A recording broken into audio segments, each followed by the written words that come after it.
So, hi everyone, and thank you very, very much for being here today. I know that most of us are very sick of screens and Zooms and all of that kind of stuff, so very pleased that you felt able to join us today for this webinar. I'm very, very excited to be here for all sorts of reasons, and I've got a number of thank yous to make. First of all, thank you to Kayati, who is going to be joining me later on, and I'll ask her to introduce herself in a moment. And thank you to Sam from My Clear Text. You'll see that we have subtitles magically appearing at the bottom of the screen. And it actually isn't magic, it's Sam who's typing it as we speak. GoToWebinar doesn't have this feature, so we're very, very happy that My Clear Text are providing this for us. But before I go any further, I'll introduce myself for those of you who might not know me. So I'm Jane Hatton and I run Even Break, which is a job board run by and for disabled people, and we help inclusive employers attract amazing disabled candidates. And joining me today is Kayati from Applied. So if I can just pass over to Kayati to introduce yourself. Hi everyone, it's such an honor, Jane. Thanks for having me here. I'm Kayati. I run a company called Applied, and our singular mission is to use the best available behavioral science and data science to create a more fair and equitable hiring solution for our customers. And I'm glad to speak about this later on. That's great. So we'll catch up with you later, Kayati. Thank you for that. So again, welcome everyone. What we're going to be covering today, I'll just get rid of my thing, there we go, is we're going to be answering a number of questions. So I hope these are questions that you want answered as well, but we're going to go through things like, why is inclusive recruitment important? I'm hoping it's important to you because that's why you've joined this webinar today. So I do realise that we are preaching to the converted to some extent. So we're going to be looking at that.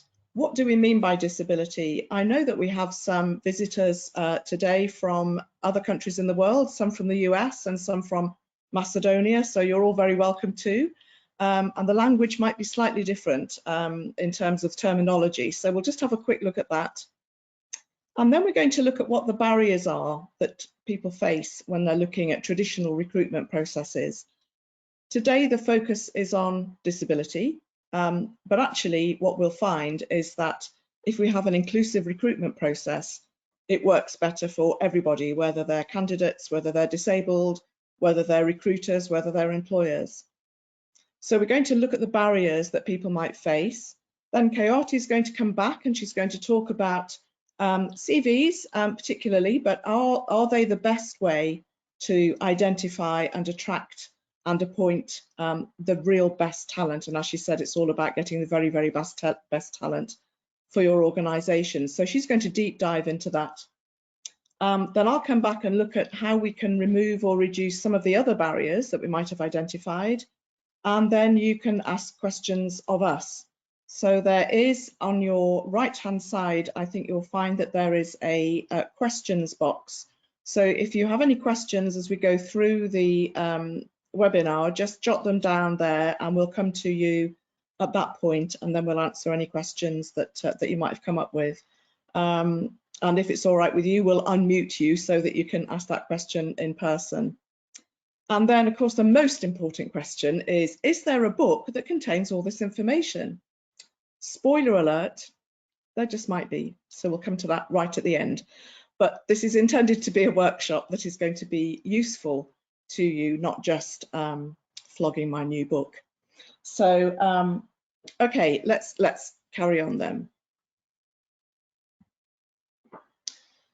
So why is inclusive recruitment important? And I know that for most of you on this webinar, this will be a refresher because you already know this, that's why you're here. But inclusive recruitment is important because it means that you can access all of the talent available. You're not excluding anyone, and we never know where the best person for the job might come from or what they might look like. So it includes all the talent that's available that's out there. And of course, inclusive recruitment means that we can benefit from all of the advantages of having a diverse workforce, and we know there are many, many, many of these. So McKinsey has done many, many reports that talks about having more women on boards means that the company is more profitable. You know, these aren't just pink and fluffy benefits, these are real bottom line business benefits. And obviously, if we don't have an inclusive recruitment process, then we're not going to attract all the diverse talent that might be out there. But today we are focusing specifically on disabled people, and the typical response of employers to talking about employing disabled people is that, oh, well, actually, why would we? Because disabled people are not very productive, they might be off sick a lot, they might need really expensive adjustments, people might feel uncomfortable around us, you know, all of those kinds of things. And actually, all of those things aren't the case. So there are many, again, bottom line business benefits of employing disabled people. And I know that some of you on the webinar will have heard me wax lyrical about this many, many, many times before. So I'll just do it as a refresher again. The first book, what I wrote, was called A Dozen Brilliant Reasons to Employ Disabled People. That's available on Amazon, quick plug there. And it talks about at least a dozen real bottom line benefits of employing disabled people. And I'm just going to gloss over a few of them here and now, just as a reminder about why we would want talented disabled people within our organisations. So on average, disabled people are every bit as productive as non-disabled people. Sometimes that means we're more productive to bring that average to the same. And if you think about it, that's not that surprising. If someone is using, for example, speech-to-text software and they're speaking and the software types what they're saying, very much like is happening with me right now, then the person will be quicker and more accurate than other people are, because the software works at the speed of speech and doesn't make spelling mistakes. So that person is likely to be more productive than others. It may well be that someone who is deaf or has hearing loss may not get distracted by the office gossip that's going on around them, so they're going to be more focused on what they're doing. Similarly, someone who is maybe autistic, again, will prefer to work without distractions and will be productively getting on with whatever the task might be, and sometimes have to be reminded to stop for lunch and coffee breaks and to go home at the end of the day. So on average, we are just as productive as non-disabled people. And contrary to popular belief, we actually have less time off sick than most people. And that sounds a bit counterintuitive, but actually what it means is that because most of us who are disabled have to battle through other things, it might be symptoms, it might be exhaustion, it might be side effects from drugs, it might be difficulty in overcoming things. If we get a bit of a sniffle, or a bit of a sore throat, we're less likely to take time off sick. So there is, in some instances, 30% less sickness absence amongst disabled people than amongst non-disabled people. Again, counter to popular belief, we have fewer workplace accidents. And again, that's not exceptionally surprising. If you think of someone who is blind or has sight loss, they are aware that they're more vulnerable to having accidents. So they're going to make damn sure they don't have accidents. They will have found out ways of not having accidents. In my case, I have a dodgy neck along with a dodgy spine. And if I fall and damage my neck, I'm likely to do more damage than other people. So I could, for example, lose the use of my hands and arms, which, given the option, I'd really rather not. So I make absolutely certain I don't fall over. And I've developed the rather enviable ability to stay upright even when I've drank a couple of bottles of wine, apart from that one occasion. We won't go into that right now. So we generally have fewer workplace accidents and we stay in our jobs longer. Now that might be for the wrong reason. It might be that disabled people stay in jobs because we're a bit frightened that nobody else will employ us. That's not a great reason to have retention. But on the other hand, if a disabled person feels valued, feels that they're contributing, feels that they have options for career progression within a particular organisation, why would they want to move? So what we find is that retention is much, much greater. amongst disabled employees than others, on average. Again, of course, there will be individual differences. And we definitely bring we bring additional skills with us. So we're going to look in a moment what we mean by disability, but actually what it means is overcoming barriers and obstacles that we face. So disabled people, whatever our impairment might be, have to overcome all sorts of barriers that most people don't even have to think about. So for example, for a lot of disabled people, going for a trip into town to meet a friend requires military precision planning. So how am I going to get there? Is the transport accessible? If I'm driving, is there going to be accessible parking? Is the accessible parking close to the venue where I'm going? Is the venue accessible? Does it have accessible toilets? Like all of those kinds of things. So we become very used to complex project management and creative problem solving. So we bring those additional skills with us, which are great for any employer who's looking for those skills. And I think one of the things that we've recognised over the last few weeks of COVID is that the nature of work has changed beyond recognition. And I'm not sure that's just on a temporary basis. I think that there will be more flexible working, more remote working in the future, even as we come out of, let's hope we come out of the COVID crisis and life gets back to some kind of recognisable format, that the nature of work may never be the same again. And that might be a good thing, so that people do have more options. People can work from home or from a coffee shop some or part of the week at least, and do things in different ways. And I think what the lockdown has proved is that all of those things that many employers said couldn't possibly be done when disabled people said, can I do this job from home? No, not possible. Actually, we've discovered it is possible because people have been doing it very successfully over the last few months. So I think in the future, there is going to be much more emphasis on flexibility, on remote working, on doing things differently. And the absolute ideal group of people to be working in that way are disabled people, because we've been doing it forever. People have been working remotely, and of course, not all disabled people want to work remotely. Lots of people like to go into the workplace, and that should still be accessible too. But we're used to doing things differently, in different ways, finding other ways round doing things. And so if as an organisation you're looking for people who can be more flexible, more innovative, work in lots of different ways, find different kinds of solutions to a new way of working, then actually disabled people are the ones that you need to be looking at, because we've been doing it forever and we can really lead the way on this. So I hope that's just been a refresher for most that this is something that disabled people can really benefit an organisation through. So looking at what we mean by disability, having said all of that, oh, hang on, I've missed a slide somewhere. No, I haven't. We're going to go on to that later. It's very informal, this webinar. I'd just like you to notice that. What I wanted to do was a bit of audience participation, because I know that events like this aren't the same as face-to-face events. And actually, this workshop was going to happen at IBM in South Bank in London in April. But of course, it didn't happen.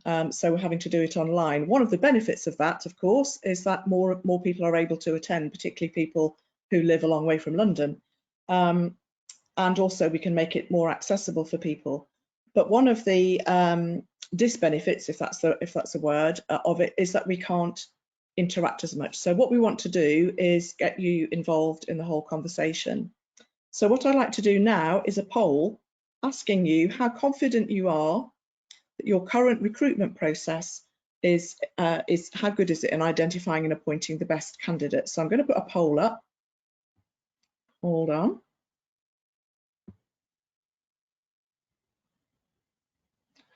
So if you are able to select one of the following, the question is, how confident are you that your current recruitment process results in appointing the best candidate? And your choices are all of the time, most of the time, sometimes, or if so, it's more by luck than judgment. I'll just give you a couple of minutes to see how that goes. Oh, interesting. So I can see what you're voting. I can't see what individuals are voting, so you can be very honest.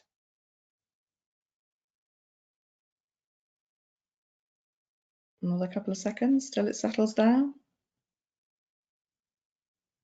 Okay, that seems to be. Let me just launch that so you can see the results.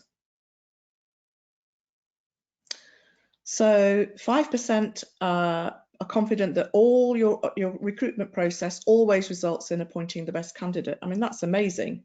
I don't know how many people can really be confident that you've always got the best person, but 5% is great, is, you know, really good. 73% of you said most of the time. That's not ever so surprising, because I'm expecting that people on this webinar will be further ahead in this journey than typical recruiters. But most of you are confident that, you know, most of the time, at least, your recruitment process results in appointing the best candidate. 20% said sometimes, and 2% were very honest and said, if so, it's more by luck than judgment. Okay, that's interesting. So let's go on to another poll. Hang on. So the next poll is, how confident are you that your current recruitment process is free of bias? Let me just put that poll up.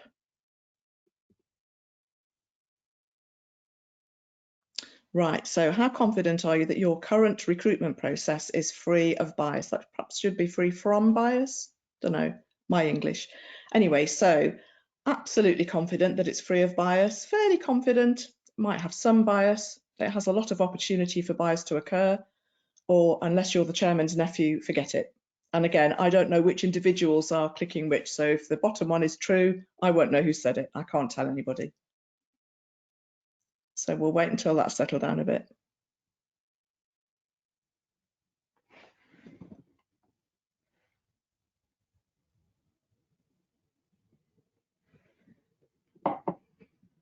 Okay, that seems to have stabilized. Let's share those results. So 6% are absolutely confident. I'm hoping that the even break people who are on actually tick that one, but who knows. 25% of you are fairly confident that it's free of bias. 45% say it might have some bias, and 24% have it has a lot of opportunity for bias to occur. Thankfully, nobody said, unless you're the chairman's nephew, forget it, although, you know, I think there are some organisations where that might be the case. But that's interesting. So we're not all of us really confident that our current recruitment process is free of bias. So hopefully we'll be able to share with you some ideas about, sorry, I've just noticed that the Palantypist isn't working now. I'm not sure why that is. Oh, it is now. Sorry. Yeah, so yes, that's interesting, and hopefully, you know, we'll be able to see through this process ways that we can make the recruitment process a bit more free of bias. So let's move on to what I mentioned before. What do we mean by disability anyway? So at Even Break, we're very much firm proponents of the social model of disability. So the social model of disability is very different from the medical model of disability. So the medical model says that disability is a problem for an individual. They have an impairment which makes them different from normal. And this is a problem because obviously we need everyone to be normal. So a disability is a problem that needs to be solved by medics, hence the medical model. So we need to make disabled people as close to normal people as we possibly can.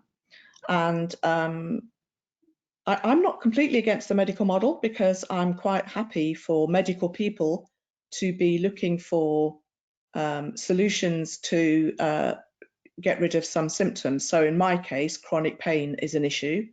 And I would love for the medical people to come up with some way of getting rid of pain without having horrible side effects. That would be great. That would change my life no end. And that would be lovely.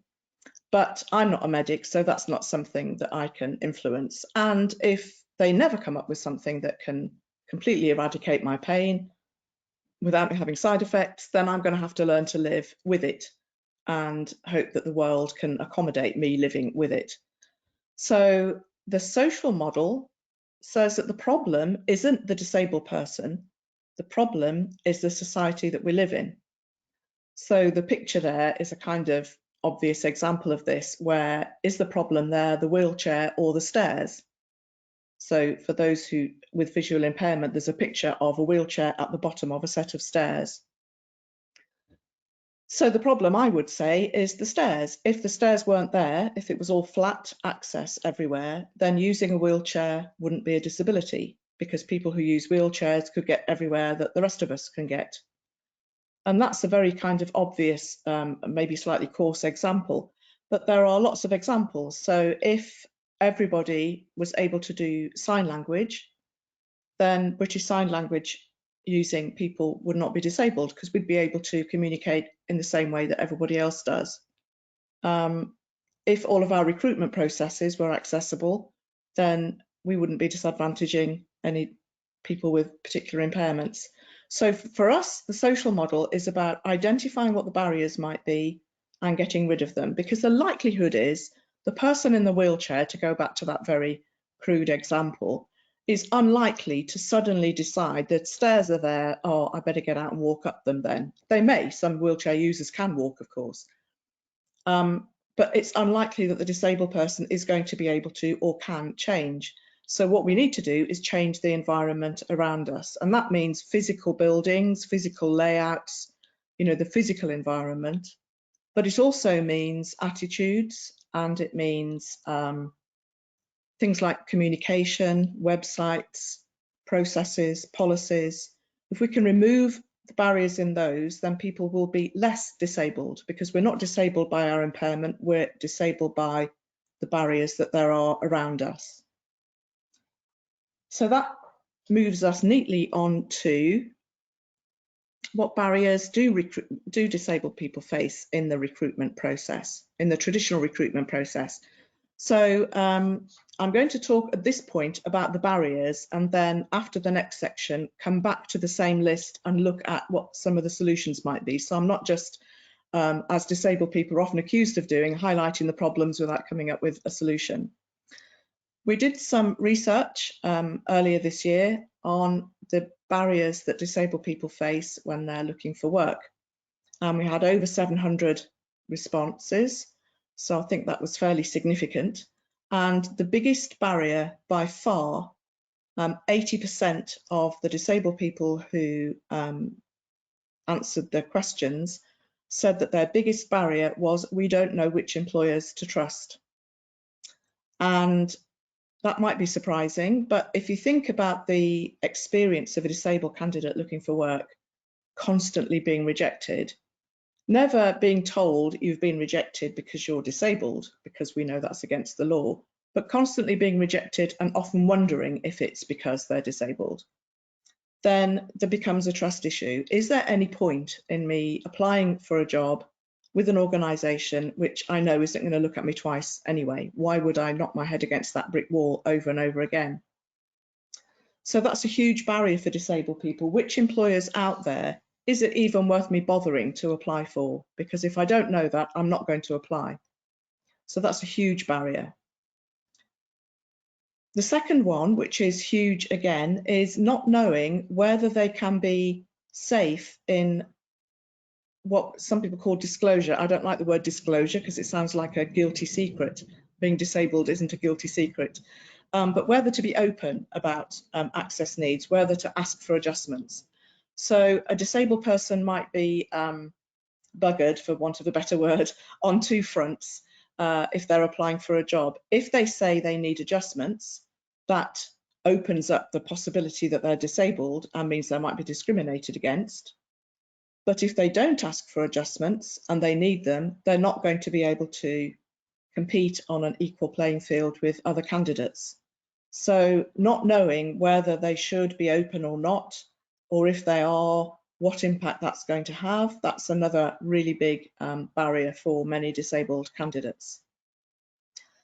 Then there's the application process itself. So what's going on in the application process that might be a barrier? So it could be an online test that's time limited. And if you need adjustments for that, or you need extra time, then how do you ask for that? Is it going to happen if you've asked for it, same as the previous barrier?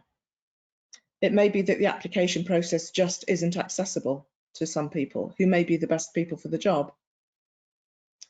CVs, I know that Kayati is going to look at this in much more depth, but just very briefly, CVs are a huge barrier for many disabled people because they only talk about history, literally work history.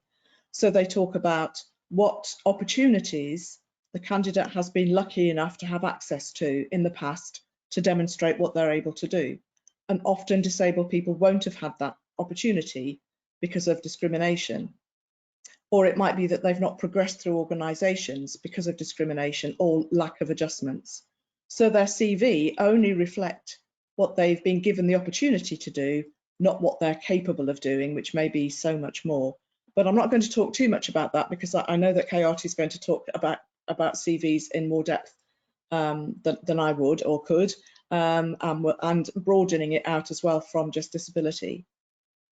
Interviews, again, can be a huge barrier for some disabled people. Actually, I think there can be a huge barrier for all people, whether you're disabled or not. Having a panel of 5 people fire random questions at you is not going to bring out the best in most people. Although we do know that there are candidates who are really good at blagging at interviews and selling themselves, and other candidates who aren't very good at selling themselves but may be the best candidate for the job. So is an interview really the best way to test their ability to do the job, or are we just testing the best person who's good at blagging at interviews? But again, we'll come back to that. And then assessment centres. So assessment centres are good in that they usually offer a variety of different assessment methods, but will they be accessible? So for example, if the exercise is a group discussion and they're being observed, someone with hearing loss might be disadvantaged, someone with autism might be disadvantaged, someone with social anxiety might be disadvantaged. So again, it's about looking at what are we testing? Are we testing the qualities that this job really requires? Or are we just testing those ubiquitous things? Every recruiter says, we want you to be a team player. We want you to be able to work on your own. We want you to be a detail person.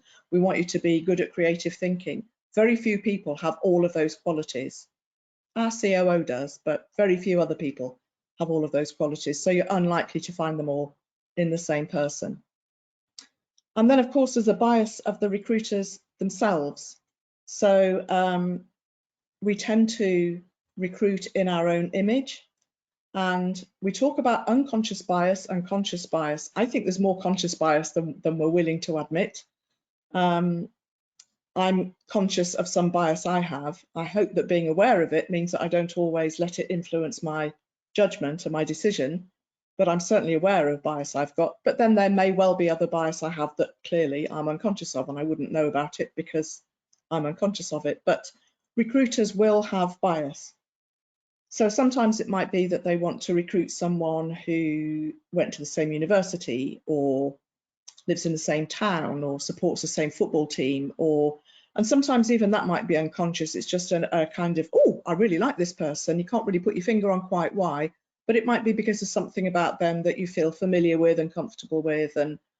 But actually, is that anything to do with them being the best person for the job? I tend to try and recruit people who are nothing like me, because even break has me. It doesn't need another me. Good Lord, it doesn't need another me, but it needs lots of people who aren't like me. But having said that, if you look at our board of directors, there are 3 blonde women on there. Is that bias? Don't know. Could be. Maybe it's unconscious.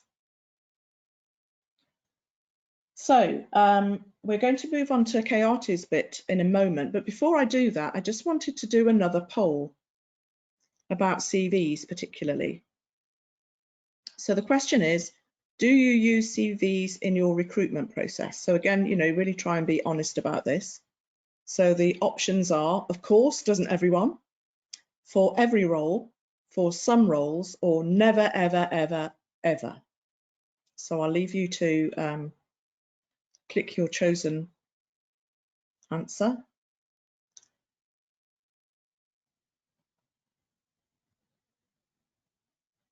Flickering around.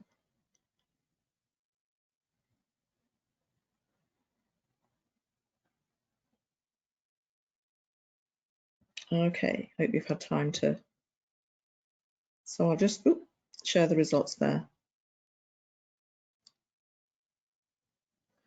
So, oh, wow. So actually 69% of you have either said for every role or of course doesn't everyone.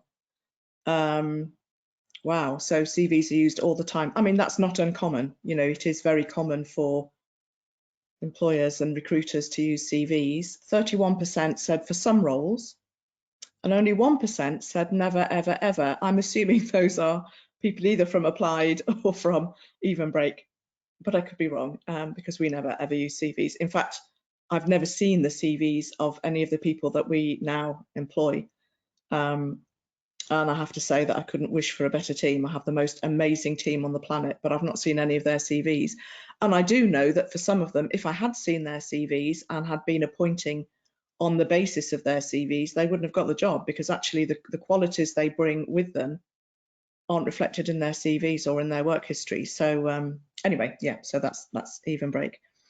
But what I'd like to do is to bring in, hang on, I've got this thing at the bottom of my screen again. We've gone back a bit, haven't we? Hang on, yeah. So what I'd like to do is bring in KRT. So I'm just going to bring your slides up. That's a problem with this kind of thing, isn't it? You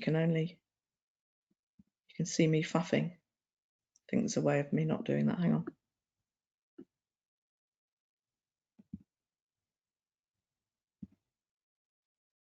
Right, so KRT, are you there? Yes, I am. Can you hear me and should be able to see me? I can't see you. I don't know if others can. I can't see you either, Jane. I could still see the poll up. Okay. Hang on then.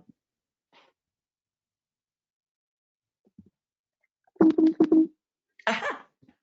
Done. Perfect.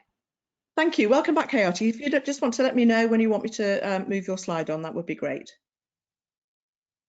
Great, thank you. Thanks, Jane. That was really insightful. I will touch on quite a few pieces that you've already raised, particularly the CV poll, but I'll get to that later in my slides, you'll see. What I wanted to start with, the fact that the realization that people with disabilities or disabled people, however you want to call them, depending on the medical model or the social model, they are the largest underrepresented and minority group in the world. And there are deep-seated sociological demographic issues that will be driven home by the next slide. Jane, if you could please. So Jane, you were mentioning that the biggest barrier is people don't know who to trust or which employees to trust. And there are some of the stats which will drive home that point. 77% of those who have disabilities fear they will be discriminated against. And if you just do a few clicks, Jane, instead of animating the slides, we'll just see all of them up together. Oh, okay. And 72% of those with disabilities fear making a nuisance of themselves. Now, these are really stark numbers, and this is all done with a poll from grad leavers who are looking at school leavers going into their first jobs. Now, if you slice and dice the data in a different way, because not all experiences are universal within the disability group, if you look at specifically mental health, 37% of them have been told at some point in their careers to keep quiet about their mental health and well-being situation with employers. So that already paints a picture which is stark in looking at disparities between disabled people and non-disabled people. If you look at the monetary angle, and this is based on US data, that's the only available data we had in terms of pay gap. Disabled people are regularly per year paid around $5,000 less than those who are not disabled. And I haven't even started going into the layers of race and other intersectionalities. The latest data that comes from the US is, again, as you may all be aware, the problem is particularly acute in the US. And if you look at the African American disabled community, there's only a 29% likelihood of them being employed, which is much, much lower than other communities in the US. So if you look at how race plays a part in hiring and how all of these biases and underrepresentation plays a part in hiring, you'd be able to paint a quick picture of how hiring is completely broken. So Jenny, if you could switch to the next slide, please. I wanted to share this with you. So in 2016, Sandra Bauer, which is a typically quintessential German name, she applied for a personal assistant role and she got a call back for an interview. At the same time, Miriam Osterk also applied for the same role and she never heard back. Now you can see where I am going with this slide. Effectively, this would be unremarkable, but for the fact Sandra Bauer and Miriam Osterk are one and the same person. So the moment your name changes on the CV and nothing else has changed, bear in mind, this is just the name at the top of the CV, which is bolded. Pictures kept the same. Yes, in Germany, they still use pictures. And we already saw a massive drop in the callback rate. Jane, if you hit the next click, you'll just see the numbers next to each of them. So from memory, you see a 4 to 5% drop in callback rates when you change the name from a German Anglo-Saxon sounding name to a Muslim Turkish sounding name. And you give the woman a headscarf and that's it, right? You can't expect her to get a job. That's the reality of the situation. So this is just looking at how race plays a part. But going back to the bits that Jane mentioned earlier, we are looking at inclusive recruitment, and it doesn't matter whether the data is sliced along gender, age, ethnicity, disability, even sexual preferences. You will see systematically that there are biases against the underrepresented communities. And how does that compound when you look at a hiring process? I mean, people are the soul and essence of any business, whether you look at, even if you think your business thrives in sales or marketing or product or tech, each of those teams are made up of people, and therefore the cornerstone of any business is people. So if you, next slide please, Jane. If you look at the scary facts in hiring, you would, as a hiring manager, want a vacancy to be filled yesterday. There's always cognitive load, and what that means is you spend about 6 to 10 seconds on CV. Now, at that point, you have thousands of decisions to be made, and you are letting all of the biases creep in. By definition, a lot of them are unconscious, and therefore you don't know you have them, and you can't really train the biases out. So we at Applied are very conscious of the fact that it's difficult to train these unconscious biases out. With all of the money that's being thrown in the US, it's to the tune of $8 to $10 billion.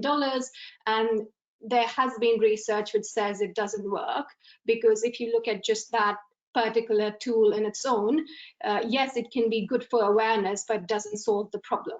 And therefore, Applied is very attuned to the fact that we need to design the bias out. Biases live not just in humans, but also in systems. And a very core focus of Applied is how do we redesign the systems around us? Going back to your point, Jane, about the wheelchair and the stairs are the systems. We're trying to redesign the systems such that the process becomes more fair. So I'll just take you through a few bits in detail of how we do it at Applied. This is why I want to bring back the poll on the CVs. It's really interesting that 69% of you said you have or use CVs in as a screening format. I would love to know if that's your first screening process, and I'm not sure we'll be able to get the answers, but we can take Q&A after. If that's your first mechanism for screening, or you use CVs at later parts, and I'll explain why that's important. A lot of the research that exists, and this is over 40 years of research, that says systematic biases and discrimination is introducing, and the systems that we use perpetuate all of the biases that exist. And CVs are essentially the biggest problem. They're renditions of the past. We've been told to use them. We've been using them for decades, if not centuries, and we've just got used to how it's done. So at Applied, next slide, please, Jane. Thank you. At Applied, we again go back to roots of research and behavioral science, and we started looking at what would be most predictive of getting the best talent out there. So 5 years ago, when Applied was started, it was the first company or tool out there to even think of anonymization and blind hiring. But we didn't want to stop there, because when we looked at the data, we realized that every piece of information that exists on a CV is essentially either noise or it's preventing people from applying. So you have a double whammy when you use systems such as CVs. If you look at this chart in particular, everything that's in yellow at the bottom is, sorry, Jane, thank you. Everything that's on the bottom, things like years of experience, years of education, where you went to school, etc., these will all add to the biases, and they are not predictive of talent. In fact, they have no correlation. In some studies, we've also found negative correlation, although not statistically significant. So we can't rave about that, but there is no correlation. And what is correlated to finding the best talent or the right talent for those roles in your companies is what we call work sample tests and structured interviews. And work sample tests are essentially asking candidates to fill or write up answers to questions that you think would be real world challenges that they would need to solve on a day-to-day basis. For example, I'm hiring for a couple of product roles right now, and I would be testing them for skills such as prioritization, communication skills, product design skills, and also attitudes and mission fit. So these are all things that would fall under the umbrella of work sample tests or testing for skills and attitudes. And the second easy way where biases creep in is to have interviews which are not necessarily structured and standardized, but more akin to fireside chats. And therefore, we advise our clients to keep looking at full funnel where bias doesn't creep in at any point of the funnel. Next slide, please, Jane.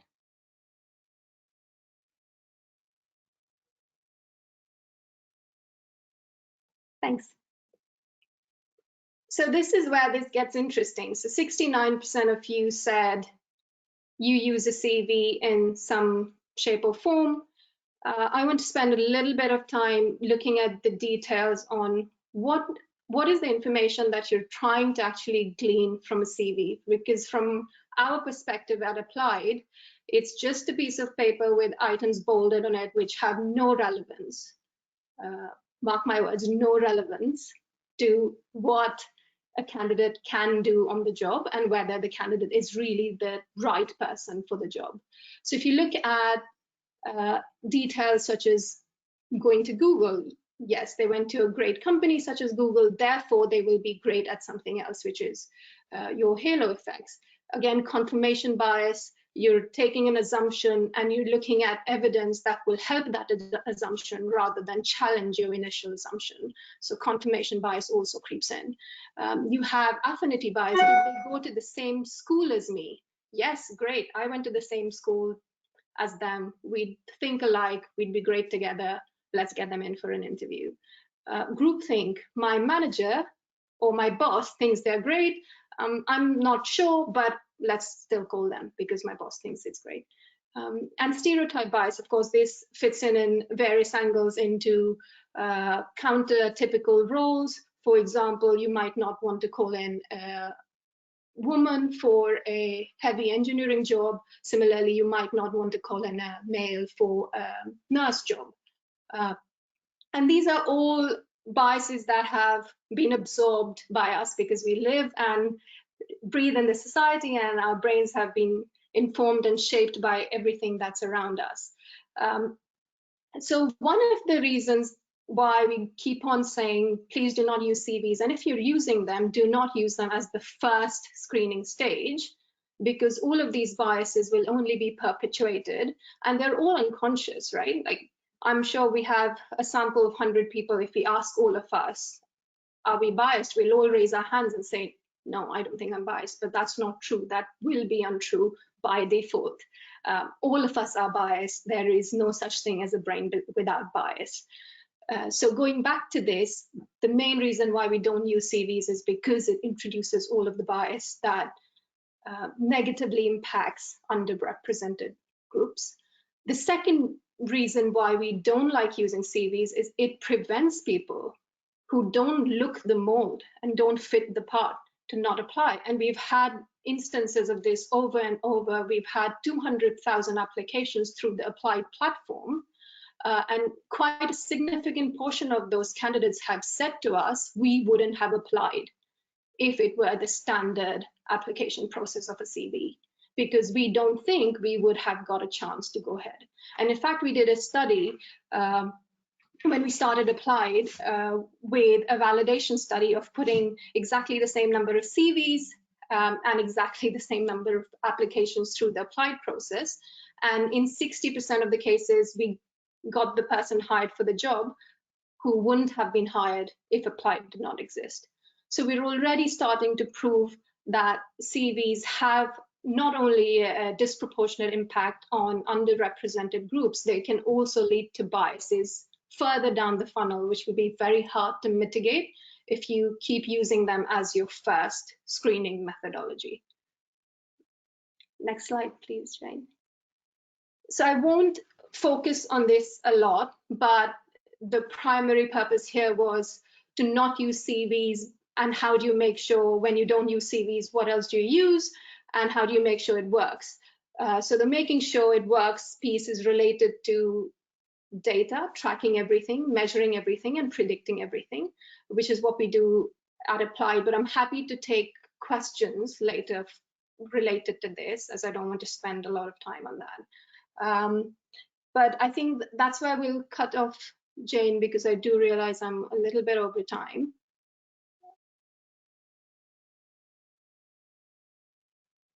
Yeah, sorry, I was muted. No, you're okay. You carry on. Oh, okay, perfect. Then let me take questions if you have on data and how to make it predictive, but that wasn't the main emphasis of this talk. The other bit I did want to leave you with is all of us want, there wouldn't be a single one of us who would say we don't want the best person or the right person, but a lot of us are cognitively overloaded when it comes to hiring, and we want to have filled the seat as of yesterday. So it's just hard to look at processes in the moment, but if you could take a step back and look at, are you measuring everything? Are you using the least biased, most predictive methods of hiring?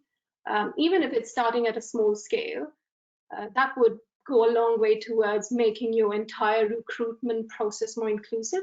Of course, that's just the hiring piece. There is the piece that comes before that, which is, are you sourcing more inclusively? And there's the piece that comes after that, which is, do you have the right tools, protocols, values, etc. in place, which will create a bedrock for an inclusive culture such that those people stay around. So for example, with Applied, we've proven that people who do use Applied, of course, are a bit more avant-garde in that sense, and they are more culturally conscious, and therefore with them, we've seen that we have been able to hire more women candidates, so 1.5 times boost in women in tech, which is counter-stereotypical, as compared to the UK benchmarks. We've also seen we've been able to hire 2 to 4x more Black, Asian, and minority ethnic groups into tech and STEM-based roles compared to UK benchmarks. And we see that they not only enter the profession, but they stay longer. So with Applied, we've again seen a 96% retention rate. And all of these are pointing to the fact that you have to build a culture from the ground up, and there are several pieces to that funnel, not just the hiring part, but the pre-hiring part and the post-hiring part. So I'll leave you there, and I'm happy to take questions after with Jane. Coyote, there's already been a question about the last slide, the bottom data point, because the hang on, maybe if I move that, because that cannot be seen now. Was that the data point that somebody was saying they couldn't see? Or was it on a previous slide? Let's just go back. Might have been that one. Yeah, because obviously the slides just that covers them a little bit. So I hope that was helpful for the person who asked that question. So yes, some questions coming in. Thank you very much for that, Coyote. That's really helpful. I'm just going to go back onto my slides then. 2 seconds. Oh, where have they gone?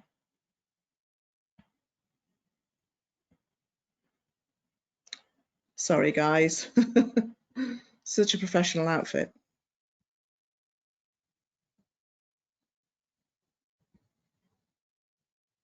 There we go. So that's great. Thanks, Coyote. We'll come back to you for questions then after this next bit, perhaps, if that's okay.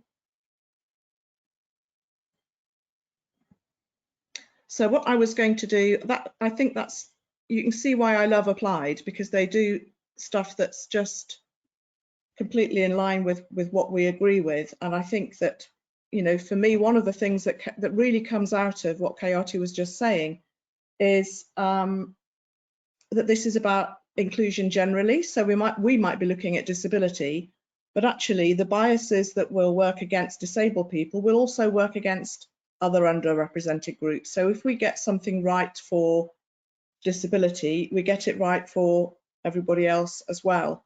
And I know that CVs are the kind of, you know, be all and end all to a lot of recruiters. And I did say to a recruiter once, you know, I'm campaigning to end using CVs, or at least not putting so much emphasis on them. And she said, come on, Jane, be real. I get that it's a big departure from you know, what we normally do, but actually it does disadvantage so many people, and there are ways around it. And I think maybe the important thing is looking at what we can do instead, because it's very easy to be saying, you know, we shouldn't be doing this, but you know, we need to know what we can be doing instead. So going back to that list that we had previously, how do we remove or reduce the barriers then that we talked about? So I'll just go through them all and offer some suggestions and see what you think. So the first one you might remember was knowing which employers disabled people can trust. Which employers are going to really treat me as a serious candidate? Are they going to treat me seriously? Who's going to look at our talent first? And it's by no coincidence that Even Breaks Byline is talent first. So there are lots of ways in which employers can reassure candidates that they are serious about employing disabled people. One is to do with accreditation. So it might be disability confident. I have some reservations about the disability confidence scheme, and I know it's being looked at. But if nothing else, it shows that an organisation is serious about disability, or at least that disability is on its agenda, that it's started to think about disability. You know, 10 years ago, if you talked about diversity, disability wouldn't even come into the conversation. It would all be about race, gender, maybe sexual orientation. So if organisations are disability confident, then at least it's on their agenda, and that's maybe a bit of a giveaway. But what would be really useful, I think, for candidates would be if only there was a job board that was just for disabled candidates and for those employers who are serious about Okay, I'm doing a plug for Even Break now.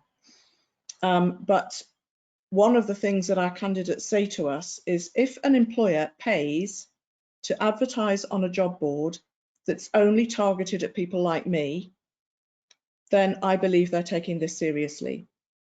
And the fact that Even Break is only staffed by people with lived experience of disability is another confidence boosting thing.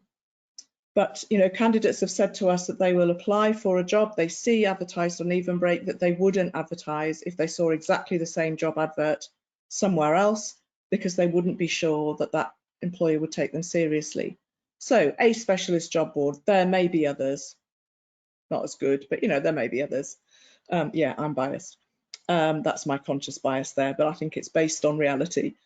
So it's important to make sure that candidates know you are serious about this. So you can do things like have a link to a page on your website which talks about the support you offer disabled candidates and disabled employees. Have a case study, maybe a disabled employee talking about how they feel valued, how their career progression hasn't been hampered by being disabled, how they've been able to get the adjustments that they want.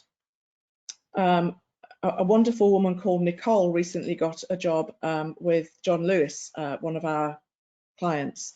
And one of the things she said was it was the first time she'd ever felt part of a team that didn't have the spotlight on her as the different one, that she just feels like part of the team. And that was amazing for her and amazing for us to hear. So I think, do whatever you can really to make sure that disabled candidates know it's worth applying to your positions, because you will take them seriously and you will be open to any access needs that they might have. So yes, that might be using Even Break, but it also might be accreditations, it might be awards that you've won on disability inclusion. It might have, all the examples that we showed before, making it very specific in your job adverts that you're open to diverse talent and will be welcoming, all of those things, just to, because if a candidate doesn't apply, you can have the most accessible and inclusive recruitment process in the world, but they won't enter it because they won't believe that they don't know that unless you tell them. So that's the first thing. Whether to ask for adjustments. Again, I think if you crack the first one, you've almost cracked that one.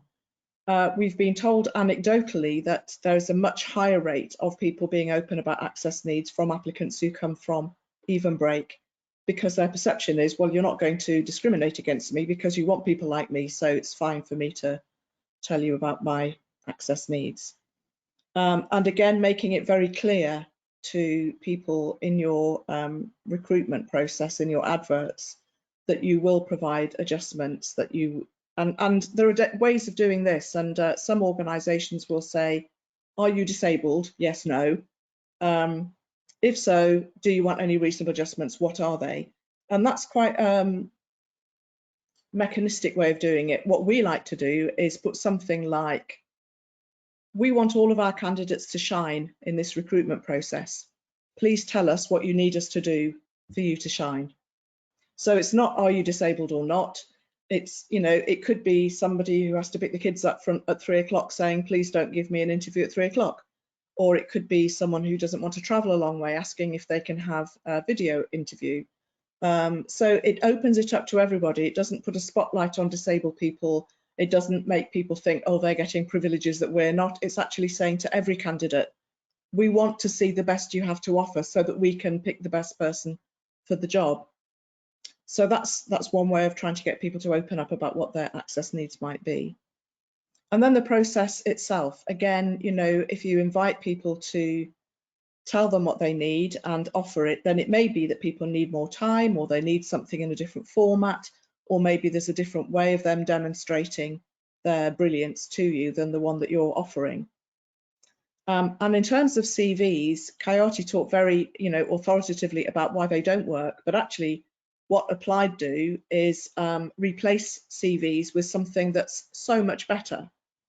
And we use a similar process at Even Break. So what we do, for example, is we think, what do we really need this person to do in this role? What strengths do we need them to have in order to do this role well? And depending on the role, there'll be different things. So it might be for this role, you need to be really good at details, or for this role, you need to be really creative, or for this role, you need to be really good at interacting with people. So those kinds of strengths which can be transferred from one job to another, they tend to be things that you either can do or you can't. And then we'll ask questions about those particular, maybe 3 or 4 or 5 top qualities that we need people to have. And we will shortlist on the basis of the answer to those questions. And that's pretty much how Applied works. I'm sure Coyote will give you a better explanation than that when in the questions at the end. But for me, what that means is when we're shortlisting, the only information we have to go on are the answers to those questions. We don't know what school they went to. We don't know if they went to university, or if they did, which one, or what their degree was.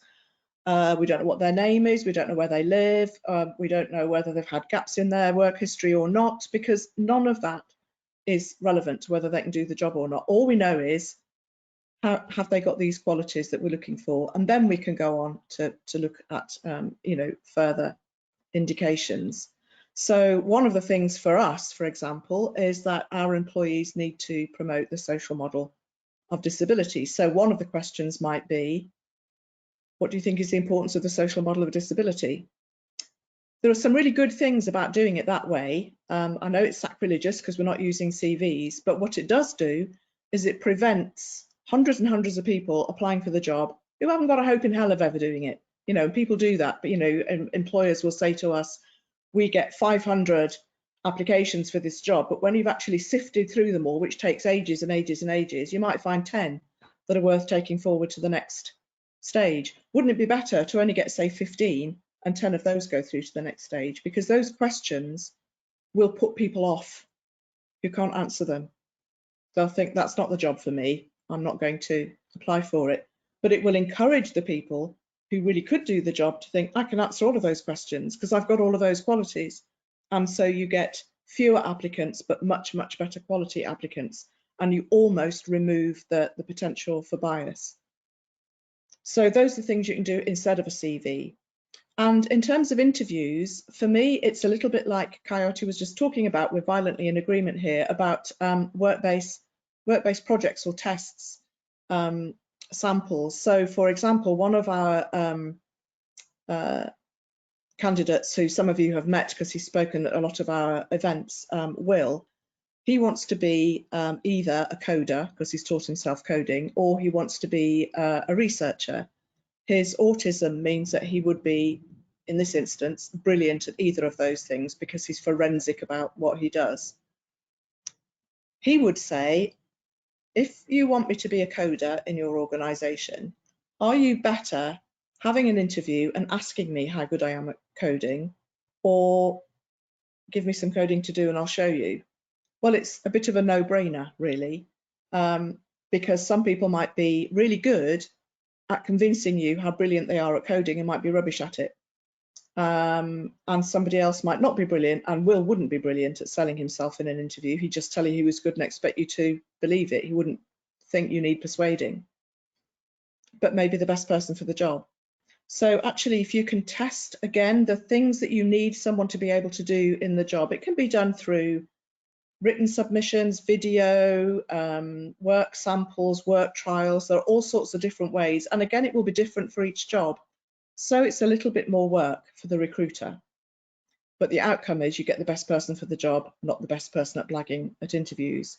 So, really think about different ways of testing people's ability to do the job. And then it won't come to you as a shock that the person who performed brilliantly in the interview that you then took on actually turned out to be pretty rubbish at the job itself.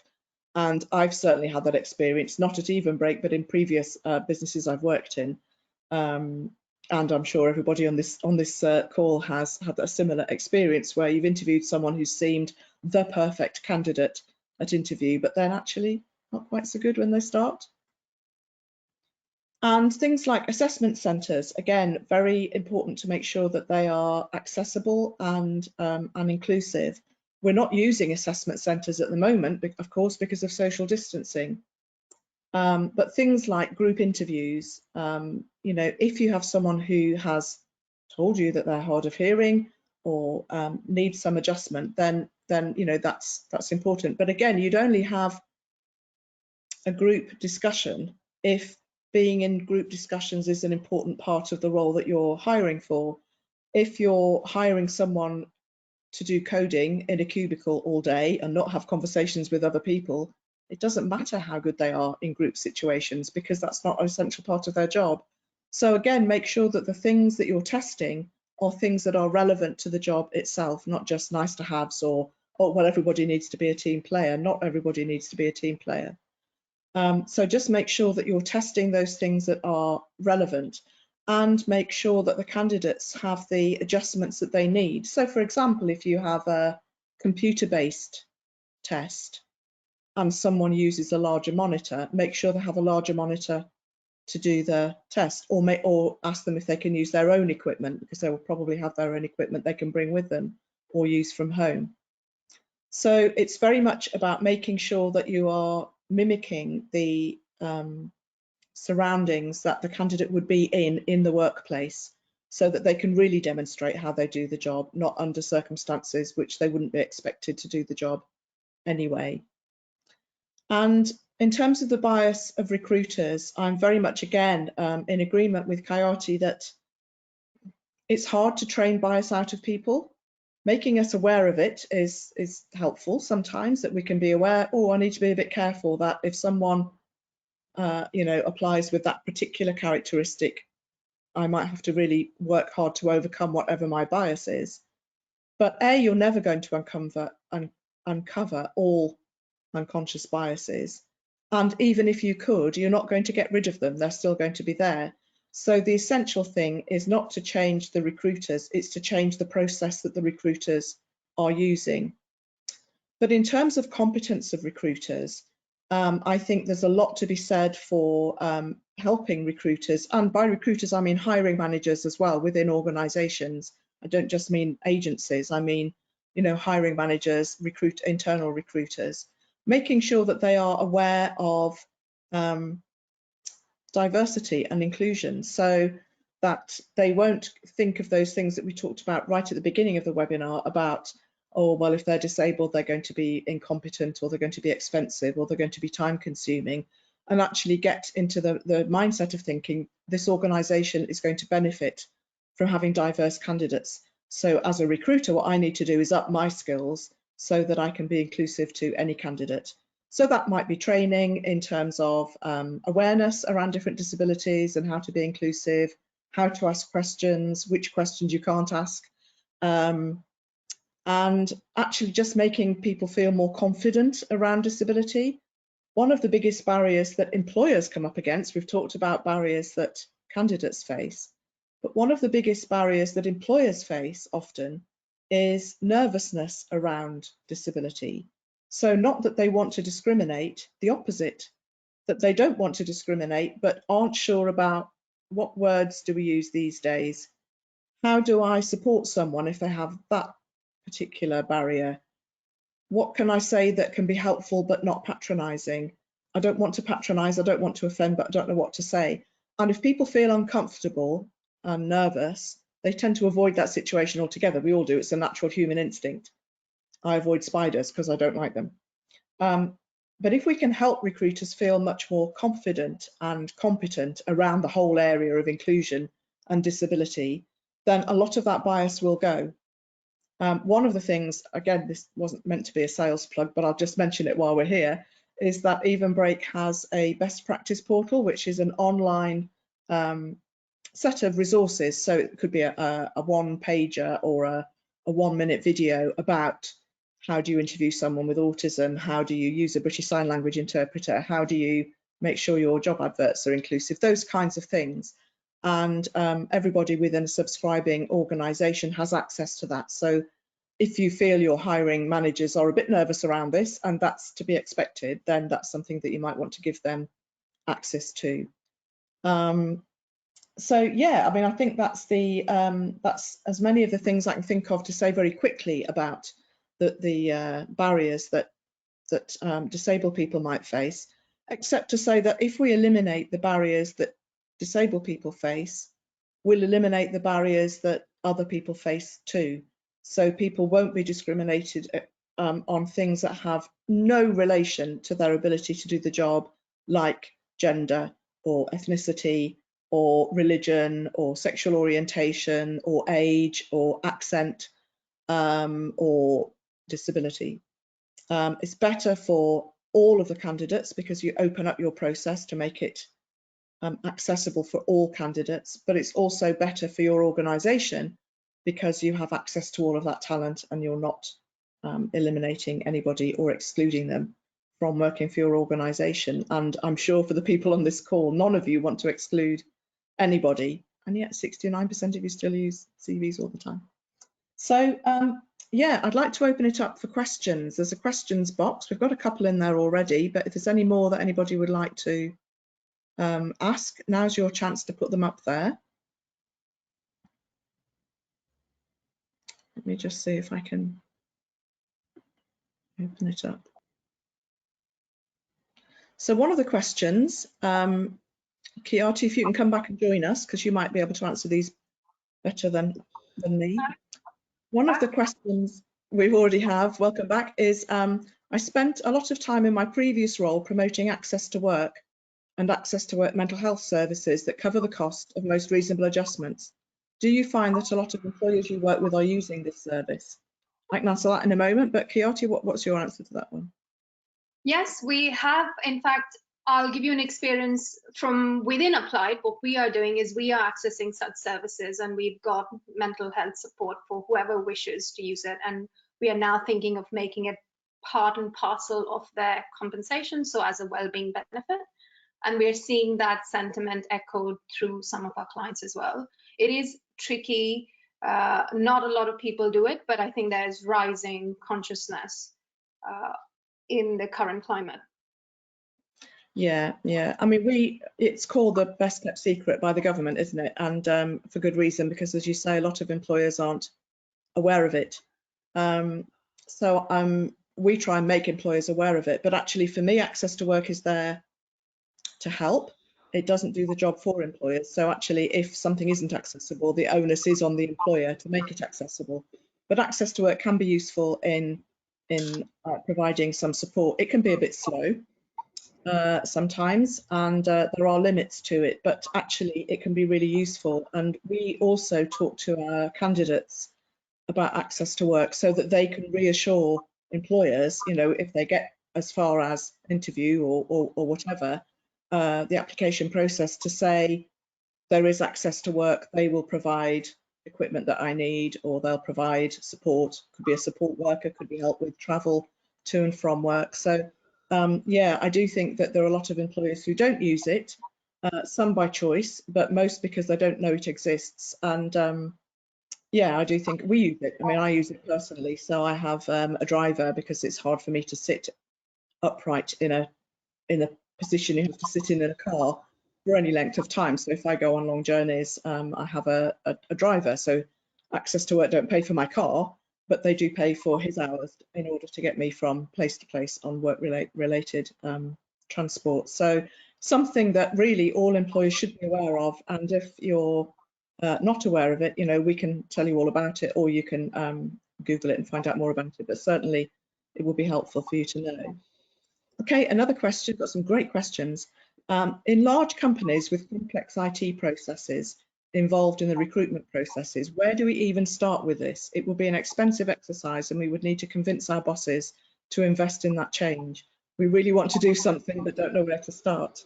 I know what I'd say, but well, I think we'd both say the same things, wouldn't you? Use us. But Katie, what would you say then to a big organisation? At the risk of sounding completely shameless, yes, I would say you need a solution like Applied, and you should source more inclusively from job boards such as Evenbreak. But on a serious note, if the question is about budgets and getting approvals, you might be able to try this on a team-based scale without even having access to technologies such as ourselves, especially if you look at Applied. There are ways where you can recreate this, albeit it will be a lot of manual effort because we've made it easy and we battle about 150 unconscious biases and some conscious biases with the ease of a button. And you'll have to replicate that in an Excel format, but there are ways that can be done. I'm happy to have a chat with you after if you want my details as to how you can help propagate this within the organization. We also have a good handbook on change management and how we can get more conversations with hiring managers, so that might be helpful, and we can send that through to you. That might be a good resource for you as well. Actually, if you could send us that, we could perhaps circulate that more widely. That would be really helpful. Yeah, I would say the same thing, that sometimes with these things, when it does seem like a huge change, and I know to a lot of recruiters, you know, not using CVs feels like a huge change. It's the proof is in the pudding, and we need evidence, and they will need evidence. And if they're going to be, you know, laying out lots of money, especially in a time, you know, that we're probably approaching now where there isn't lots of money splashing around, I think it is about making the business case. So if you can prove in a pilot that actually this really does work, here's the evidence, we tried it, this is what used to happen, this is what happens using this new way of working. I think people like evidence on that. So, you know, just finding the business case. So it's not about, oh, it's a shame because poor disabled people don't get included and we ought to include them. It's not about that. It's about saying, you know, there's a massive amount of talent out there that we're not accessing, that we're not making sure that, you know, they get hold of us. And making the business case, and then if you need to, you know, evidence basing that by doing a trial. We do. I mean, we, as I say, the situation, the way that we do it is we're a much smaller organisation than obviously the one that you're talking about. But you know, for certain roles, you could try. Let's not ask the CVs. Let's ask these questions and see what that comes up with, and just trial the methodology behind it, and then you can decide for yourself if it works, and then you're in a much better position to go to people elsewhere in the organisation and say, look, we tried it, it worked. Yes, it's going to cost, but actually it's going to save us a fortune, because if you think about the people that you appoint, especially in large organisations, who turn out not to be the best person for the job, and then you spend such a lot on training and you know, going down the competency route and, you know, tribunals and goodness knows what, actually getting the best person for the job is about the best cost saving you could make within an organisation when you think that your wage bill is the highest bill you're likely to have. But yeah, start somewhere small, I would say. Don't think we've got to solve it all tomorrow. Start somewhere small, one team, few roles, see how it goes, would be my advice. I hope that was helpful. Let me look down and see the other questions. Do you use job descriptions as traditionally used? Our job descriptions are more, we think that job descriptions need to be really accurate, because often job descriptions are so all-inclusive, they just absolutely cover everything. So I think job descriptions need to be more accurate about what the job actually will entail, and also making it clear on the job descriptions what support is available. And allied to this, it's not quite the same as a job description, but is job design. So just because the previous incumbent for this job worked 9 to 5 Monday to Friday, does it mean that his or her replacement needs to work 9 to 5 Monday to Friday? Or could we job carve this? So if you look at the job description, are there ways that you could say, well, one kind of person might be really good at that part of it, but a different kind of person might be really good at that part of it. So let's make it into 2 part-time jobs. So I think it's really important to look at the job descriptions and make sure that they are still fit for purpose, rather than just, you know, bringing out the job description that you've always used for that job title. Do you have anything, Coyote, to add on that one? Definitely in agreement with that. The additional thing that I would like to add is what we do here at Applied is, how do you write the job and the phrasing and the terminology used. So there is a lot of research which says that certain words are gendered, so they have masculine connotations or feminine connotations. For example, the words such as power and lead are masculine, and therefore will attract more male candidates to apply. And there are words such as responsibilities or taking care or supporting, which will help female or women to apply. And you do see that it's not symmetric in the data. For example, if you wrote a job description that had more female coded words, it wouldn't put off men from applying. Whereas if you did have a very highly masculine coded job description, it does put off women from applying. And there's not a lot of data when it comes to disabilities, intersectionality, but we can still argue that some of that will propagate into how people and different underrepresented groups apply. So I would just urge you to look at that as well on top of the job design, how you're writing the job, and is it all inclusive in terms of the phrasing and the words used in the actual job description. Another thing I think we have also research to say, if you do put in things such as salaries and flexible hours, remote job, etc., it does help underrepresented groups to apply more, especially if you can think of like working moms or disabled people. It just generally helps them and gives them the transparency upfront of what the job entails. So those two things should be worth noting. Yeah, for sure. Thank you for that. Another question, we've got some great questions. Do you have any advice on how to appropriately capture diversity data of job applicants? I've got some thoughts on that. Kayati, what about you?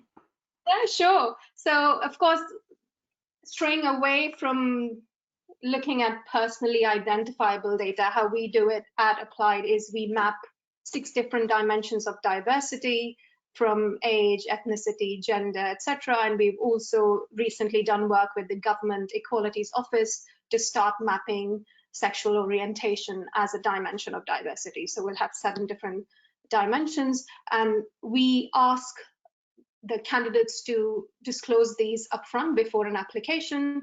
And we've seen 90% plus disclosure rates because we are very clear on what it's used for. It's not used to personally identify candidates. It's used in an aggregated, anonymized manner to do exactly what it's supposed to do, to benchmark whether your hiring funnel has adverse impacts on certain groups of society, and to understand which bits of the funnel are leaky. So candidates respond to that well, and they disclose that with us, but then we can use that data to go into very granular details of, oh, at the interview stage, these three questions were asked, which caused women to drop out at 15% probability. So these are the kinds of question analysis that you can do, but you can't do them if you're not asking the questions up front and then tracking the data throughout the funnel. Yeah, I think that's absolutely key, isn't it? It's about saying why you want the data, and often people will think, oh, you want this so you can discriminate against us, and especially if their experience has been being discriminated against in the past, that's not surprising.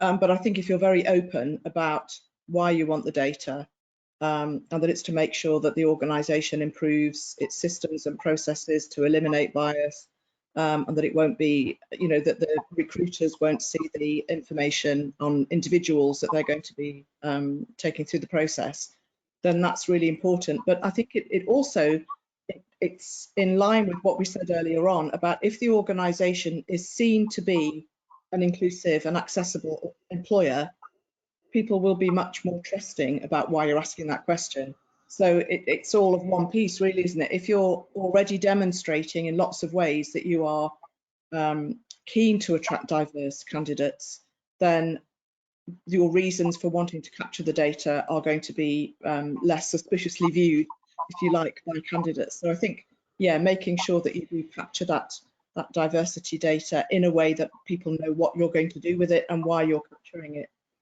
It's interesting that many years ago we did a conference on diversity, and it was just after the police force had started monitoring for sexual orientation, and there were a lot of police in this conference, and some of them were saying, oh, I don't think we should ask that question, it's not our business, it's nothing to do with us whether people, you know, what people's sexual orientation are. And then one guy said, I'm really glad they're asking the question. And people kind of looked at him, and he said, because I'm gay, and as soon as they started asking that question, it told me that this was important to the police force, that it mattered. And yeah, most people didn't answer it honestly. They would either say, you know, straight, or prefer not to say. So the first goal is to get more people to be open about it, but actually just the fact that the organisation was monitoring for that characteristic sent out a really powerful message that we're interested, this is on our agenda, we want to make sure we're getting this right. So, you know, don't be frightened of capturing data, but do it in a way that's very supportive and open about what you're going to do with it and why. Quick question about, are you going to send the slides out afterwards? Very happy to do that. Are you happy for me to send your slides out, Coyote? Yes, yeah, definitely. I'll send them out to everybody then afterwards. Some lovely comments. Let me see what that one says there. Hang on.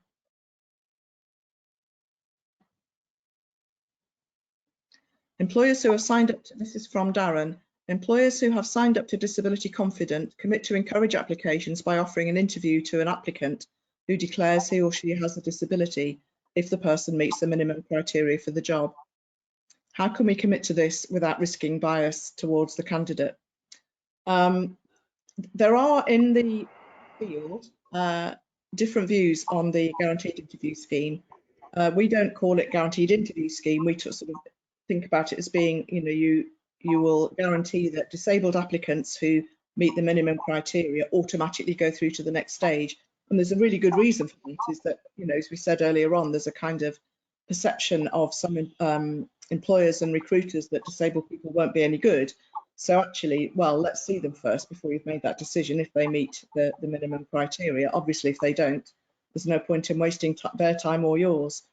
I think the way you do it is that if you know that they are taking advantage, and I would always offer disabled people the choice. So to say we have, you know, this guaranteed next stage process, do you qualify and do you want to take advantage of it? Some disabled people say, no, I don't want to. I want to be taken on my merits. You either want me or you don't. I'm not going to, and they should have that choice. But I do think that disabled people who do want to take, you know, advantage of that should have that opportunity as well. So either that can be done without the panel who are on the next stage knowing which ones have had the guaranteed interview and which ones haven't, so everybody's looked on an equal basis. Or if they do know, still having very stated criteria that you're judging people against. So it's not just who do we like, it's, you know, these are certain criteria that we're looking for people to match, and then you score people and then you can justify why somebody did get a job or why they didn't. If it's done in a very process driven way, then I think you can defend the decision that you make. And you know, the recruiters, if they're trained, should be aware that you are looking for the best person for the job, or the person with the best potential to do the job, and you know, make sure that that's put in place. Do you have anything to add to that, Coyote? I can share actually a real world example. So we have a public sector client, one of our largest clients, who does take part in the GIS scheme, and they do it in as fair as humanly possible way. So we don't use CVs and they don't use CVs, but they do ask for real world work samples, and when those work samples are marked, they're marked in an anonymized, randomized manner, etc. And therefore you generate a leaderboard which is completely anonymized of the scores of all of these candidates who've applied. And what they do is they select a minimum threshold, which is, let's say the scores are out of 5, all of the answers are marked out of 5. They select a minimum threshold saying, we won't call in anybody below a 3.5. So whether they are disabled or they're part of the GIS, they won't be called because they haven't met the minimum threshold. And everyone who's above 3.5 to 5 in that score range, let's call them. But if they are GIS, yes, we have to call them for interviews. And we won't tell our panel whether they belong to a certain group or not. And there are fairer ways of doing it. It's just how much effort do you want to put in your hiring processes. And it's another argument for not using interviews and for using, you know, work samples so that you can actually measure them against. Definitely. So another question from Joe here. Thank you, Joe.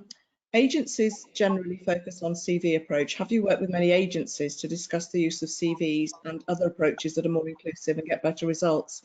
I mean, we do work with agencies, and yeah, they do tend to use CVs, and they are the ones that really throw their hands up in horror when I suggest that maybe they might not. A discussion I've had as long as I've been in this field is about the relationship between employers and agencies, and the agencies work for the employers. So if the employers say to agencies, we want better quality candidates, we want more diverse candidates, one of the ways you can do this is by not using CVs, then the agencies will have to listen because you're their client. On the other hand, sometimes agencies will say, well, we've suggested this, you know, our clients don't want us to do this, they want CVs. And then again, it's the agency's job to talk to the employers about alternatives that are available. So people say, whose job is diversity and inclusion? Is it the employer or the agency? I would say it's both.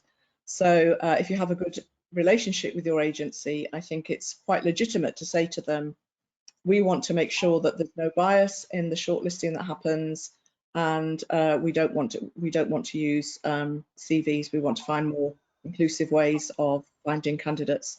Then they may well listen. But yeah, there is pushback both from employers, recruiters, agencies, everybody, because it's not yet a common thing at the moment. But we've always used CVs. It doesn't necessarily mean it's always the best thing to do. What's your experience with agencies, Kayati? Yes, it's interesting. We have had in the past quite a bit of pushback, as you can imagine, but recently we have established partnerships with agencies where it's exactly, you lay down the laws, right? You make it clear that there is lots of ways that bias can creep in, but if we can replace CVs with a more systematic way of getting the right talent in, then we can do a better job. So we do have partnerships with some agencies where they are finding a short list of candidates who they think will be best placed or best suited for the job, but then they are still running them through the applied process, and the CV does take a backseat in that. So yes, they will send a dossier of CVs to the employers, but that's later on in the journey when they have qualified their talent pool a little bit better through applied. But yes, it's taken us several years to get there because that's constant pushback, right? We do have like one data piece I would really like to share, and I think it's worth noting. It's people say it's too hard, but you have to take a leap of faith and you have to start somewhere. When we started, we had everyone in our client base using CVs as the first step. Today, after a few years of working with them, and they've seen, Jane, as you said, the proof in the pudding, they've seen the best candidate comes in, they stay longer and they thrive in the job, they're embarrassed to go back to CVs. And we have a statistic now that 85% of our clients are not using CVs as the first screening methodology, which is exactly the place where we want to be, right? Most people don't realize that, yes, it is a little bit of a different way of doing things, but it's just a new perspective on a very old problem. And we need to start looking at new ways of solving that problem, because otherwise we won't be able to solve the problem. And the results are so much better, aren't they? It's not just a slight incremental change. It's transformational in terms of the talent that you then, you know, it's just mind-blowing. So a quick answer, I think, to this one. Laura asks, when you run a recruitment process, would you still be measuring against the minimum criteria for the role when not using CVs and using questions or work examples? Yes, absolutely. I mean, what you're not doing is compromising on the standards. In fact, if anything, you might be able to raise the standards. The minimum criteria might be higher because you're getting a better caliber of candidate that's more suitable to that role. But yeah, you wouldn't compromise on the minimum criteria at all. It's never about dumbing down. It's about getting better talent in, I think. Yeah, I would agree. I think it's not to do with quotas or positive discrimination or reducing the threshold in any way, shape, or form. It's just trying to identify who is the right candidate who would be best suited for those umbrella of skills and behaviors for that job. So there isn't really a trade-off in my mind. Definitely. This is an interesting one, Adele. My daughter is dyslexic and she's applying for loads of jobs in this climate. I spent ages trying to convince her to tick the box saying I have a disability, and I failed because of course she worries about doing that, understandably. But for her, submitting a pre-prepared CV is much easier than application forms. Recently on an ATS, she didn't list her grade. She thought it said not to, but it said to include them. So a CV with it all in one place is easier for her, especially in this climate when you have to apply for so many jobs.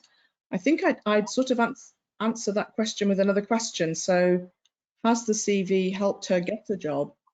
Because again, the proof of the pudding is, you know, she could send out 500 CVs, but if it doesn't result in her getting a job, then it hasn't, that method hasn't particularly worked. I mean, in her case, you know, at the moment, most employers do want a CV rather than what we're suggesting, so she can still use it a lot, but I'm not sure it's doing her many favors, because there may well be skills and qualities that she has that wouldn't necessarily shine on a CV, but that might in other ways. What would you say to that, Coyote? Yeah, I completely agree. I mean, we have to be realistic, right? We're looking for wholesale changes overnight, which is not going to happen. Majority of the world uses CVs, and therefore, as candidates, we pour our hearts and souls into writing CVs and sending them, and they go into a black hole, and we never hear back. And that's what I think businesses like Even Break and Applied are trying to fight against, right? You even the playing field between the candidate and the employer. If CVs were working for most people, we wouldn't be here. The fact of the matter remains, it's not working for most people. And yes, you might not have one tool that perfectly solves every problem for every individual, but at least it's a start. And CVs are definitely not the right way to go. Currently, for most jobs, people are asking CVs, but hopefully in the future, as we propagate this knowledge and as we propagate all of the research that exists, we should be able to make even like tiny strides amongst ourselves, and in such communities will help. Definitely. Thank you. Emma's just reminded me, because I'm a bit stupid, that we did, well, Emma works for Diversity and Ability, which is the most amazing consultancy that does lots of work with students in universities, but also helping employers to become more inclusive and accessible. And recently produced a video guide on using access to work. So going back to when we were talking about access to work, I can put that link on the email that we'll send out in a couple of days for people to have a look at. I've forgotten all about that, Emma, sorry, but yeah, we'll set, because it is useful and not everybody knows about it. So let me just, here we are then. So Sean asks, there's loads of questions, so I hope people have got time to listen. Do you have any tips on rolling out Applied or removing CVs altogether from the recruitment process in larger organisations who might be reluctant to move away from more traditional way of hiring? I think we've kind of answered that one, Sean, with the previous answer, which obviously you didn't see the question, so you wouldn't know. But I think by doing pilots, by trialing it so that you can actually convince yourselves and therefore other people that it works, rather than saying, right, let's scrap everything we've ever done and do it differently, tempting though that is, I think it's perhaps about doing maybe one department or one team or one lot of job roles that you might be hiring at the time. So hopefully that we've already covered that one. Sorry, I haven't looked at all these. Oh, definitely. Can you remind us of the name of the company that provided the captions for this event? They are really impressive, and I would like to work with them for our own events in future. Absolutely, we can. Big shout out for Sam. My clear text. I remembered just before I asked. My clear text. I'll also send out a link to them if that's helpful. I'll make a note of all these things because yeah, they are absolutely brilliant. And of course they do live events as well. So if you've got speakers in a conference at live events and people with hearing issues, then they work at live events as well. So yeah, definitely. Hang on, let me just make access to work. And my clear teller. Yeah, so I'll send that out with the my clear text. I'll send that out with the emails afterwards. Right, let me just whistle through these because I know we can't do them all. Given that people with disabilities have been shown to have been hit hard during the pandemic, have you seen this affect the confidence of people with disabilities during recruitment at this time? If so, what are the main concerns? Would stating on an advert that remote working is more than possible? Do you have any other examples? That's from Darren. Yeah, I mean, I think there is, it's a double whammy. It's twofold. On the one hand, we've been celebrating the fact that now working from home has become much more acceptable, much more commonplace. It's not seen as a bizarre thing to ask for. People without disabilities will be asking for it too. So that's a kind of positive, that people have felt a bit more confident. Oh, maybe I could go for that kind of job now and say I need to work from home. So that's the good thing. I think the downside of it is that disabled people are fearing that with mass unemployment that they will be at the bottom of the pile. And you know, our approach is to say absolutely not, that really disabled candidates are premium candidates in this new kind of world of more flexible work, more remote working. So I think, yeah, stating on an advert that remote working is welcome, flexible working is welcome, job carving is welcome, will certainly encourage disabled people to apply.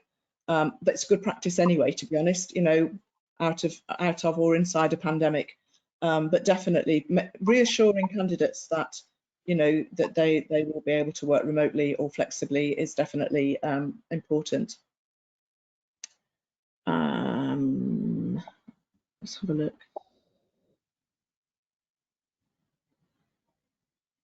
Do you have any advice on inclusive recruitment within cultures that still have a long way to go in regards to the treatment of people with disabilities?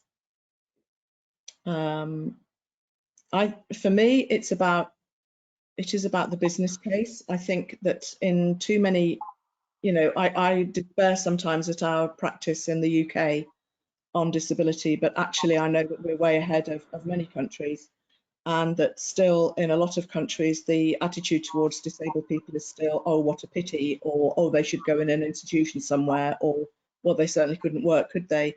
So I think it's very much about the business case and showing examples of disabled people who, you know, do ordinary jobs in the same way that other people do ordinary jobs and can achieve in the same way that other people can achieve, and really promoting the business benefits in terms of things like those additional skills that people bring with them, the fact that they can attract a bigger market, and all of those kinds of things as well. That would be my take on it. I don't know if you have anything to add to that. No. I'm just trying to. So there's a quick question. What's your opinion on competency-based interviews? I don't like interviews generally. Competency-based interviews can be difficult because some people who might not have had work experience before won't have an example to give you to prove that they can do something, which is why you're better testing that ability so that you can see it in real time. So I think they're better than some interviews, but personally, I don't like competency-based interviews. I don't think they work for people who haven't got enough work experience to draw on. And again, they're quite good for people who've been to classes on how to answer competency-based questions at interviews, but not necessarily those who haven't. So that would be my opinion. Yeah, I love that. Like the data around competency-based interviews is quite one-directional, right? You can easily learn how to answer in a star-based format, which is the right format of answering the questions, and then you can do well. So it's a learned behavior, and again, I think it disproportionately impacts people who haven't had the opportunity to learn that behavior. So in agreement with you, Jane, there. The only other thing I would have certain reservations about is keeping some sort of structured element to the interviews there.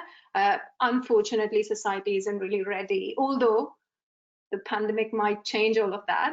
But I don't think we are yet ready to employ people without meeting them or interviewing them, whether it's a Zoom call or face-to-face. But while we're doing that, that is the area where most biases creep in, even if you've not used CVs, etc. in the beginning. That is the interview stages where most biases will creep in. And therefore having some sort of structure that makes the interview standardized, whether it's competency based or not, but it should still be targeted at assessing what is most important to you in the job. It may be competencies, but it may be mission fit. We, in fact, through our data, are seeing a rising trend of testing for mission fit in interviews, because a lot of the skills you can teach, what you can't really teach is whether the person is passionate about the same mission and is driven by the same things as you as a business. But yeah, some things to bear in mind where the data can be tricky to judge. Definitely.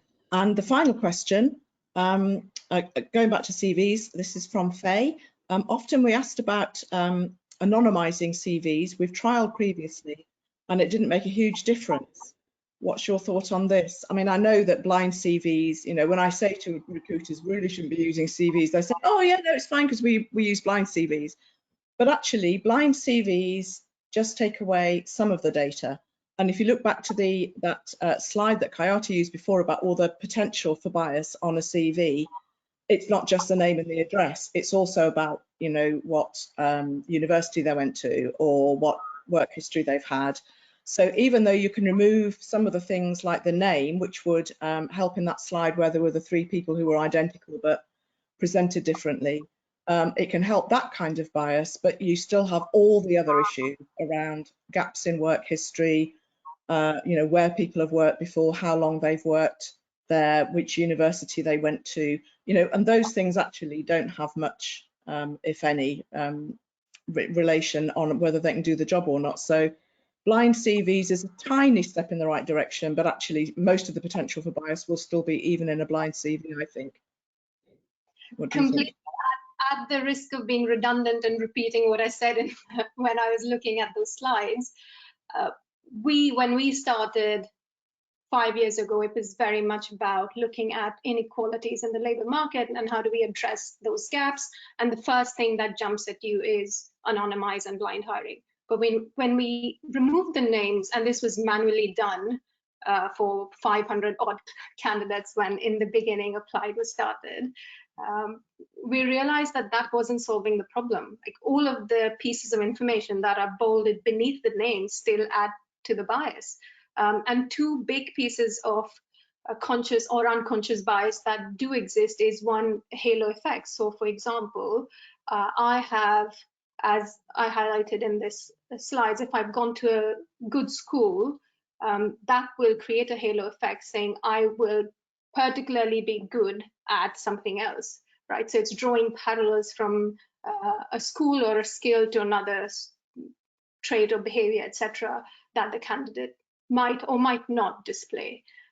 The second big bias or theme that we see in when how CVs are assessed is there are serious ordering effects. So if you look at any hiring manager, when they get a pile of CVs, it's quite often in alphabetized order. And we have lots of data showing that as you get to the later parts or the later stages in the day, depending on the time of the day, etc., you get harsher in your marking. So for example, my surname starts with an S. In an alphabetized list, it would always sit at the bottom of the pile, and if it gets to the hiring manager at 7 p.m. on a Thursday, it's likely to end up in the no pile. And that's just how we are. This is unconscious biases are rife in humans, and that's how we operate, which is why just removing the CV, the name from the CV doesn't help. You'll have to mitigate all of the other biases. So you might have to chunk up little bits of the information of CV1 and CV2 to prevent the problems in ordering effects and halo effects and all of these things, and you might have to randomize. And that's a lot of the stuff that we build into our technology, but it's just hard to think of solving the problem just by removing the names from the CVs. That is a very tiny step, as Jane says, but it's not going to massively create any transformational changes that you're hoping for. Okay, that's great. Thanks very much. So there was just a final comment from someone saying that they used a values-based interview process, which gives us a much better opportunity to get good mission fit. Yeah, I mean, we very much look at values. Some organisations look at culture fit. I don't really like that, because culture fit sometimes mean you've got to be like us. And actually the value to an organisation of somebody that's not like us is huge, because it can challenge the status quo. But thank you for those amazing questions.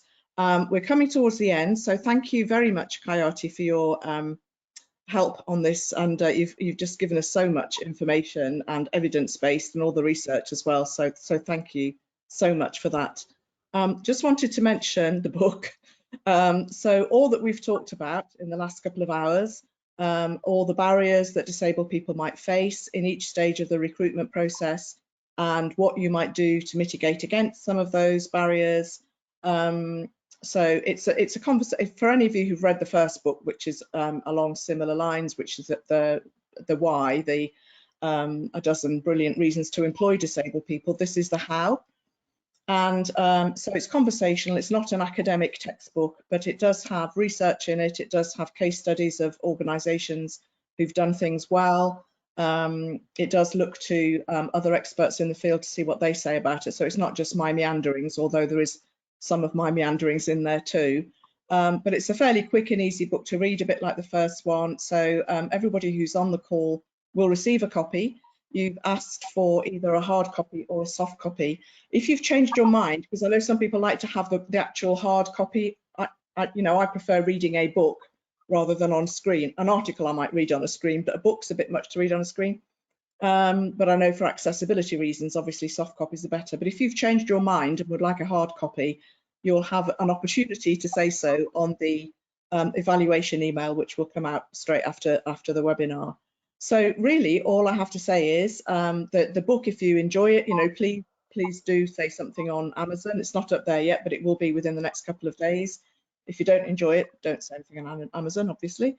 So if there are people who want to buy it, it is available, and we'd be very happy to talk to anybody on the call about this. So the book's there, but if you want to talk to us in person, I'm talking for Kayati here, but I'm sure that she would be willing to talk to people about this subject, as it's obviously one that we're both absolutely passionate about.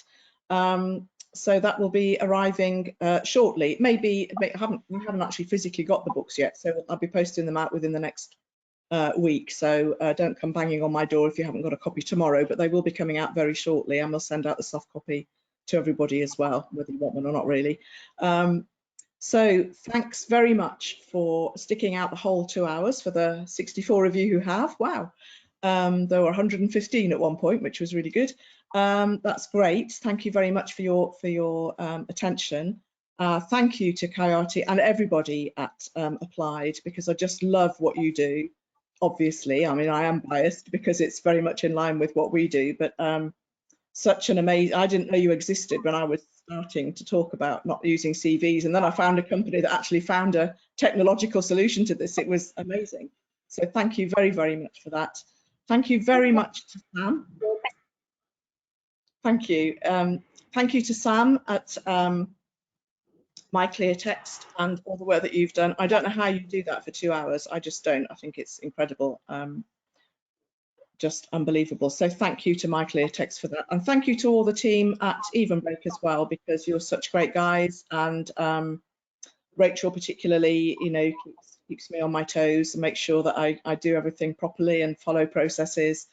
And Dee's an amazing storyteller, and all of our team are just fantastic. So thank you to all of the Evenbreak team as well.